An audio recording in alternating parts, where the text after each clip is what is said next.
saling memberi hadiah itu malah sunnah. Pada dasarnya saling memberi hadiah sunnah. Rasulullah sallallahu alaihi wasallam menyebutkan tahadu tahabu, bersalinglah engkau memberi hadiah dan itu akan menambah rasa cinta di antara kalian. Begitu kata Rasulullah dalam hadis yang sahih. Karena yang paling kuat mengikat kekerabatan, persaudaraan itu melalui hadiah. Itu selalu jadi pembicaraan. Jadi orang akhirnya diam-diam pergi selama ini, Pak. Tiba-tiba sudah pulang umrah. Kenapa? Sudah trauma, Pak. Trauma. Jangan minta. Kalau dibawa pulang, alhamdulillah. Tak pernah dibawa pulang pun, na'udzubillah. Jadi jemaah mendekatkan Allah Subhanahu wa taala. Hadiah itu baik, tetapi hadiah bisa berubah menjadi haram kalau di dalamnya. Assalamualaikum warahmatullahi wabarakatuh. Banyak sekali pertanyaan jamaah, Ustadz kasih kami channel untuk kajian anak-anak muda. Di antara anak muda berasal dari Aceh, luar biasa. Channelnya Maulizul Akbar Nak. Tonton, subscribe, like, share, komen. Assalamualaikum warahmatullahi wabarakatuh.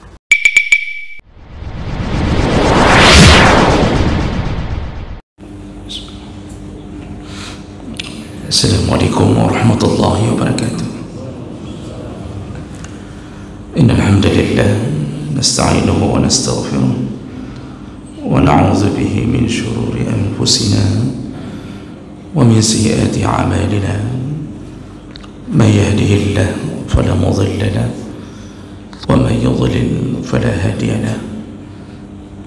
Asyhadu an la ilaha illallah wahdahu la syarika lahu وأشهد أن محمدا عبده ورسوله الكريم. اللهم صل وسلم على نبينا المصطفى محمد وعلى آله وأصحابه أجمعين. أما بعد، رب اشرح لي صدري ويسر لي أمري واحلل عقدة من لساني يفقهوا قولي. Segala puji bagi Allah, kemudian salawat dan salam kepada Rasulullah, kepada keluarga dan seluruh sahabat-sahabatnya. Jemaah salat subuh, bapak-bapak dan ibu-ibu yang dimuliakan Allah, insyaallah.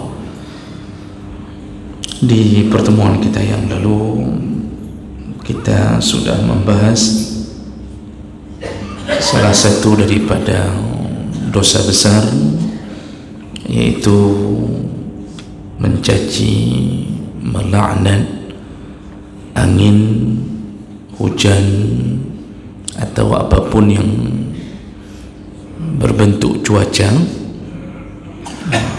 Jadi ketika datangnya makhluk-makhluk Allah ini lalu tidak sesuai dengan keinginan kita, maka kita mulai mencaci datangnya hujan, kita mencaci angin, mencaci petir atau apa saja yang berhubungan dengan cuaca, maka itu termasuk yang dilaknat oleh Nabi SAW. Karena Nabi mengatakan dalam hadis bahawa ada hadis qudsi, Allah mengatakan bahawa angin, hujan adalah miliknya dan dialah yang mengaturnya, juga Allah lah yang telah membolak-balikkan siang dan malam.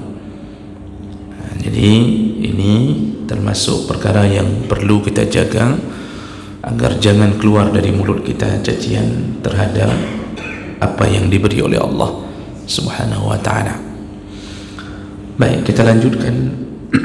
Dosa besar berikutnya yaitu qabulul hadiyah bisababi syafa'atihi, yaitu menerima hadiah karena menolong seseorang di saat kita berkuasa. Jadi Jadi judul yang diberi adalah Qabul al-Hadiyah, menerima hadiah. Kenapa menerima hadiah? Bisababi syafa'atihi. Jadi setelah memberi syafaat, dan syafaat itu bahasanya adalah memberi pertolongan, bantuan kepada orang, dan orang yang memberi syafaat sedang berkuasa untuk menolong orang tersebut, lalu dia menerima hadiah setelah menolong, maka hadiah itu kalau diterima menjadi haram. Nah, jemaah melakukan Allah, untuk lebih mudah kita cerna, salah satu praktek sederhana adalah apabila seseorang sedang menjabat pada suatu instansi dan dia punya kuasa dan dia punya teman. Nah, temannya ini kebetulan punya program proyek yang mau diajukan proposalnya. Jadi kebetulan karena si pejabat adalah temannya, maka dia meminta tolong kepada pejabat ini. Dia minta tolong kepada temannya untuk meloloskan proyek proposal untuk proyek itu. Dan akhirnya si pejabat karena unsur pertemanan diloloskan, tanpa peduli apakah ada yang lebih berkompeten, apakah ada yang lebih bonafit, lebih berkualitas, tidak peduli, karena unsur pertemanan diloloskan. Nah, setelah mendapatkan proyek, walaupun tidak ada perjanjian di awal, si teman ini kemudian memberikan hadiah, karena sudah ditolong, memberikan hadiah. Nah, hadiah ini yang disebut oleh para ulama menjadi barang yang haram diterima, karena hadiah ini keluar dari hasil kekuasaan yang bisa menggeser orang, walaupun tidak disogok di awal, walaupun tidak dijanjikan di awal, tapi karena permainan antara seseorang yang dia layaknya tidak berhak mendapatkan itu, tetapi menjadi orang yang berhak, orang yang tertolong karena faktor pertemanan, dan temannya adalah pejabat. Dan ini biasa terjadi hari ini. Ya, tentu orang yang menolong pun mungkin sudah akan meraba bahwa kalau dia tolong, mungkin nanti di belakang akan berdatangan parcel, akan berdatangan hadiah-hadiah, ya. Dan ini adalah haram. Pada dasarnya saling memberi hadiah itu malah sunnah, ya. Pada dasarnya saling memberi hadiah sunnah. Rasulullah SAW menyebutkan tahadu tahabu, bersalinglah engkau memberi hadiah, dan itu akan menambah rasa cinta di antara kalian. Begitu kata Rasulullah dalam hadis yang sahih. Karena yang paling kuat mengikat kekerabatan, persaudaraan itu melalui hadiah. Bahkan kalau kita termasuk profil yang mungkin tidak suka berbasa-basi, kita bukan orang yang pintar bicara, bukan orang yang pintar mengolah kata, tapi dengan memberi hadiah, maka orang akan menyatakan bahwa kita adalah orang yang baik. Makanya hadiah itu paling kental untuk mengikat silaturahim. Keponakan-keponakan di saat Omnya datang atau pak ciknya datang, dan pak cik ini orangnya tidak suka bercanda, mungkin datang saja dengan membawa wajah yang tidak bisa tersenyum, tapi tidak pernah melupakan hadiah ketika datang. Ketika pulang pun angpau selalu ada. Maka bagi keponakan Om ini adalah Om yang baik, paman yang, mereka semua memuji-muji, mengatakan paman itu adalah orang baik, walaupun tidak bicara dengan kita, walaupun wajahnya begitu, wajahnya wajah setan, tapi hatinya malaikat, kata keponakan. Itu dengan memberi hadiah. Tapi posisi sebaliknya Bapak Ibu, kalau kita berada di posisi orang yang pintar berbahasa basi, datang dengan ribuan kata, puji sana, puji sini, tanya, apapun kita tanya kepada keponakan kita, datang tidak ada satu bungkusan pun di tangan, pulang malah membawa bungkusan, mengambil mangga dari rumah keponakan kita, tidak ada angpau, tidak ada apapun. Maka keponakan akan mengatakan, wajahnya wajah malaikat, tapi hatinya hati syaitan. Semua akan mengatakan tidak suka model orang begitu. Maka memberi hadiah itu baik, sunnah. Sering-seringlah saling berbagi. Dan orang yang paling pertama yang patut kita sering beri hadiah adalah orang tua kita dan istri kita. Orang yang paling sering harus kita beri hadiah adalah orang tua kita dan istri kita. Itu diingat baik-baik, karena ada sebagian orang hari ini terjebak memberi hadiah kepada orang, tapi orang tuanya tak pernah dapat. Selalu memberi hadiah kepada istri orang, istri sendiri tak pernah dapat. Setelah diberi hadiah kepada istri orang posting di Facebook, dia update status, alhamdulillah sudah dapat dari bapak itu, terima kasih, semoga Allah membalas kebaikanmu. Istri yang melihat update-nya istri orang, hadiah dari bapak itu, dan bapak itu adalah suaminya. Bisa bayangkan hancurnya perasaan istri. Ini kenapa kita lupa mana yang prioritas. Itu istri yang harus diberi awal. Sering-sering kasih hadiah. Tak perlu nunggu ulang tahun istri, tak perlu tunggu anniversary. Selalu paling kurang seminggu sekali, paling kurang. Dan ini adalah perbuatan yang baik. Jadi jemaah melakukan Allah, memberi hadiah itu baik. Sesama kita pun sering-sering beri hadiah. Ketemu pulang dari umrah, sering-sering beri hadiah. Yang jangan meminta, jangan pinta, karena meminta itu menghilangkan harga diri dan perbuatan terlaknat dalam agama. Orang mau pergi umrah jangan pesan apapun. Tahu teman kita mau pergi umrah, jangan katakan saya kalau bisa air zam-zam sajalah. Zam-zamnya baik, kitanya yang tak baik.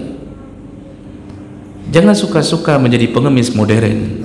Asal ada orang pergi pulang kampung nyampe tua, jangan lupa pergi ke Medan dipesannya Kak Zulaikha bersama Bika Ambonnya. Pergi ke Banda Aceh dipesannya Kak Anah bersama adiknya.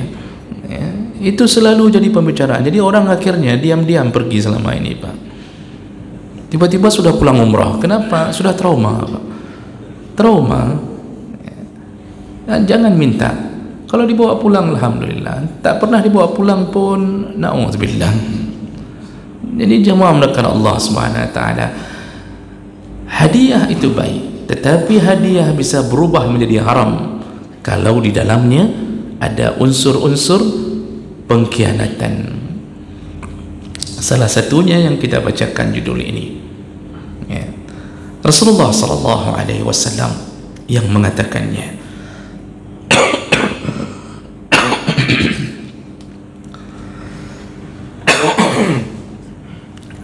Kata Rasulullah,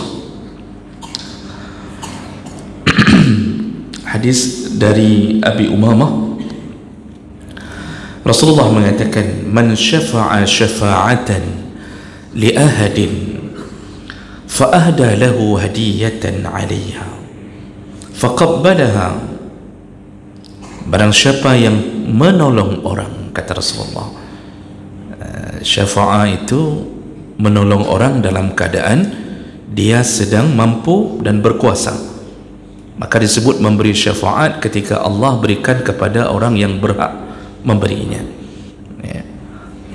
Beda dengan kalimah a'ana yu'ainu, menolong. Itu menolong dalam kondisi apapun. Si miskin bisa tolong orang kaya, si kaya bisa tolong orang miskin, atau sesama teman saling tolong. Itu namanya aunun. Tapi kalau syafa' itu menolong dalam keadaan dia sedang diberi kuasa, maka kita beri syafaat di akhirat ketika kita diberi kuasa oleh Allah. Kalau tidak boleh. Fama tanfa'uhum syafa'atus syafi'in, tidak ada guna syafaat dari seseorang, kata Allah, kecuali yang diberi kuasa. Ya, contohnya anak-anak yang pernah menjadi syahid, maka dia akan berkuasa untuk memberi syafaat kepada 70 orang saudaranya. Itu contohnya. Maka Rasulullah mengatakan, man syafa'a syafa'atan, barang siapa yang menolong orang atau memberi syafaat kepada orang lain, fa ahda lahu hadiyatan 'alayha, setelah ditolong, kemudian diberikanlah hadiah kepada orang yang menolongnya. Kenapa? 'alayha, dengan sebab pertolongan itu. Jadi teman yang punya proyek ini akan membawa amplop atau membawa satu motor atau sepeda gunung, dia bawa ke rumah dengan ucapan terima kasih sudah digolkan proyek kami. Mungkin kalau tidak ada bapak di sini, tidak mungkin kami dapat ini. Dia berikanlah hadiah. Apa yang terjadi? Faqabbalaha, kalau dia terima hadiah karena sedang berkuasa di saat itu, faqad ata baban 'aziman min abwabir riba, maka dia telah mendatangi pintu-pintu yang besar di antara pintu-pintu ar-riba. Dia telah datang ke salah satu daripada pintu riba. Ini hadis riwayat Abu Daud, Ahmad dengan derajat yang hasan. Dan jemaah melakukan Allah Subhanahu wa taala. Begitu Nabi mengatakannya. Kenapa disebut dengan telah masuk ke dalam pintu riba? Karena pada dasarnya di saat itu, pertama dia menolong dalam keadaan kekuasaannya, dia mampu menggeser orang yang dia tidak sukai, dan dia mampu meloloskan orang yang disukainya. Dan yang kedua itu adalah sama seperti memberi pinjaman sesuatu, artinya jasanya dia berikan sebagai orang yang sedang berkuasa, lalu jasa itu menyebabkan munculnya tambahan. Itu konsep riba. Itu konsep riba. Melakukan sesuatu lalu kemudian mengambil manfaat dari apa yang telah dia beri, walaupun dia tidak mensyaratkannya di awal, tapi dia tahu kalau dia ini adalah orang yang disasar untuk bisa mendapatkan keuntungan bagi orang lain.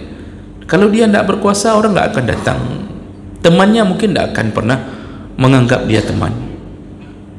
Nah, jadi bentuk hadiah ini telah masuk dan jatuh ke dalam salah satu pintu riba, dan itu dosanya termasuk dosa besar yang tidak diingkari oleh ulama manapun. Karena riba termasuk salah satu yang diancam berulang-ulang oleh Allah di dalam Al-Quran. Bahkan Nabi pernah mengatakan, jauhkanlah, ijtanibu as-sab'a al-mubiqat, jauhkanlah dirimu dari 7 dosa yang mubiq. Mubiq itu yang menghancurkan engkau di akhirat. Salah satu dari 7 dosa besar itu adalah aklur riba, yaitu bertransaksi memakan riba. Nah, jemaah melakukan Allah Subhanahu wa taala. Oh, ada yang mengatakan bahwa ini hadiah ini bukan karena ini, kata dia, bukan karena sudah ditolong, ini hanya untuk mempererat silaturahim. Berdatanganlah hadiah. tahun ini kita tolong si A, tahun depan kita tolong si B, dengan kekuasaan kita, kerana dia minta tolong, lalu dapat hadiah tiap tahun, atau bahkan tiap bulan asal ada sesuatu kita tolong, yang dia sebenarnya tidak melalui proses yang jujur misalnya. Dan lalu kita dapat hadiah, lalu orang mengatakan ini hanya untuk mempererat silaturahim, ini untuk ini nih, biar jangan apa kali katanya. Itu tidak tahu apa jangan apa kali itu, yang penting biar jangan apa kali. Kita dapat terus-terusan itu. Kalau dibilang untuk mempererat silaturahim, nanti kalau kita sudah pensiun atau digeser dari jabatan itu, apakah mereka masih datang mengantar hadiah kepada bapak-bapak yang pernah berkuasa lalu sudah pensiun? Kalau dia masih mengantarnya, maka yang dia katakan mempererat silaturahim masih bisa diterima, walaupun tetap dosa. Tetapi kalau setelah pensiun, hari keluar SK pensiun, hari itu pula tak ada lagi yang mengunjungi rumah kita, terduduk di rumah para pensiun, Pak, menunggu satu temannya mengantarkan parcel hari raya pun tak ada. Jangankan parcel paket yang sejuta, sirup kurnia saja pun tak ada yang hantar lagi semenjak pensiun, Pak. Sebelum pensiun, Masya Allah, kita kurnia betul, penuh di rumah, Pak. Begitu pensiun tak ada yang hantar. Itu semua hadiah-hadiah kebohongan, hanya kalimat-kalimat untuk melegalkan berketerusannya perkara seperti itu. Maka banyak orang hari ini membohongi dirinya demi mendapatkan hal-hal yang dia inginkan. Kan Bapak sudah rasakan ini, yang wajah-wajah pensiun, Pak. Bapak duduk, Bapak dapat apa hari ini? Siapa yang paling setia kepada kita? Hanya istri kita saja, yang dulu tidak pernah kita kasih hadiah. Istri orang yang penuh kita kasih hadiah, apakah datang ke rumah kita mengucapkan, Bapak, Masya Allah, setelah Bapak pensiun kami merindukan Bapak kembali, ini ada sandal Jepang. Sandal Jepang pun tidak dikasih, Pak. Di saat itu yang cebok kita istri, yang mendorong kita dari kamar mandi, ke kamar, ke kamar mandi, istri. Kadang-kadang istri teringat waktu sihat-sihat tak pernah dapat hadiah, maka didorongnya ke jurang, Pak. Maka jemaah melakukan Allah Subhanahu wa taala, inilah dunia. Di saat berkuasa kita tolong orang, dapat hadiah karena kekuasaan, haram. Makanya Rasulullah mengatakan hadiyatul ummal ghulul, kata Rasulullah. Hadiah dari anak buah kepada bosnya dengan harapan supaya tidak dimutasi, supaya tidak ini, tidak itu ghulul, kata Rasulullah, khianat. Kalau engkau tak berkuasa, apakah engkau akan dapat? Tidak akan dapat dari anak buahmu. Maka bos yang baik itu tolak hadiah, kepala sekolah yang baik tolak hadiah dari guru-guru, maka guru pun mendapat hadiah dari wali murid. Itu sesuatu yang perlu dipertanyakan. Kalau ada unsur-unsur bahwa ini nanti bisa meneruskan kehidupan agar anaknya dipermudah urusan, kalau si guru sudah sering dapat kain sarung, dapat jam dinding, kemudian anak ini dibicarakan oleh guru-guru, Masya Allah, anak itu bapaknya baik sekali, ibunya baik sekali, kita semua dapat selalu. Kemudian berubahlah pandangan anak ini menjadi yang istimewa, yang sebenarnya tidak lulus pun, tidak naik kelas pun, akhirnya kita terpaksa naik kelaskan. Semua guru mengatakan, sayang menyuh anak dapur dulu, ya, gak enak rasanya. Itu hadiyatul ummal. Maka guru-guru hari ini itu harus paham, Pak, untuk masalah-masalah seperti ini. Berbeda kalau sudah selesai anak ini, Pak, sudah selesai dari pesantren, sudah selesai, lalu dia ingin menghargai gurunya dengan memberi hadiah, maka itu tidak mengapa, karena tidak ada lagi unsur pengikat antara keduanya. Itu murni hadiah, menghormatinya. Maka hati-hati berurusan dengan hadiah. Di 2 minggu yang lalu, hari ini hari politik, mendapatkan hadiah dari calon legislatif. Bolehkah terima? Tentu jawaban para ulama haram, ya, tidak boleh terima. Sebelum jadi caleg, tidak pernah hadiah itu datang ke kita. Begitu jadi caleg, sudah mulai Ya, jadi mudah mulai kasih hadiah sana, hadiah sini. Katanya ini hadiah, tidak usah pilih saya, yang penting diingat-ingat saja. Ya. Menerima hadiah dari caleg haram, karena ada keuntungan yang akan dia ambil dari hadiah itu, termasuk itu. Makanya Allah mengatakan kebiasaan orang Yahudi adalah wa tara katsiran minhum yusari'una fil ismi wal 'udwan wa aklihimus suh. Orang Yahudi itu cepat sekali dan terbiasa memakan sesuatu yang haram melalui perbuatan dosa, dan mereka suka melakukan memakan as-suh, memakan suhtun. Apa itu suhtun? Para ulama dalam tafsir mengatakan berdasarkan hadis, yaitu ketika Rasulullah ditanya wa ma as-suh, apa itu suhtu ya Rasulullah? Qala ar-rishwah fil hukum, yaitu memakan hadiah dari sogok menyogok dalam hukum. Jadi dia menangkan dulu perkaranya, loloskan orang, lalu dia terima hadiah. Itu suh. Ibnu Mas'ud memperjelas as-suh an tatluba li akhika al-hajah fatuqda, lah kebiasaan orang Yahudi. Habis ketika berkuasa tolong orang lalu terima hadiah. Maka jemaah melakukan Allah yang sudah melakukan, bertaubatlah. Banyak-banyak sedekah atau kembalikan hadiah itu ketika kalau orang itu masih hidup. Kalau orang itu tidak ada lagi, taubatlah kepada Allah, gantilah dengan memperbanyak memberi. Semoga Allah mengampunkan apa yang telah kita lakukan dan tidak dijadikan sebagai alasan untuk masukkan kita ke dalam neraka Allah Subhanahu wa taala. Demikian, semoga bermanfaat. Subhanakallahumma bihamdik, asyhadu an la ilaha illa anta, astaghfiruka wa atubu ilaik. Wassalamu alaikum warahmatullahi wabarakatuh.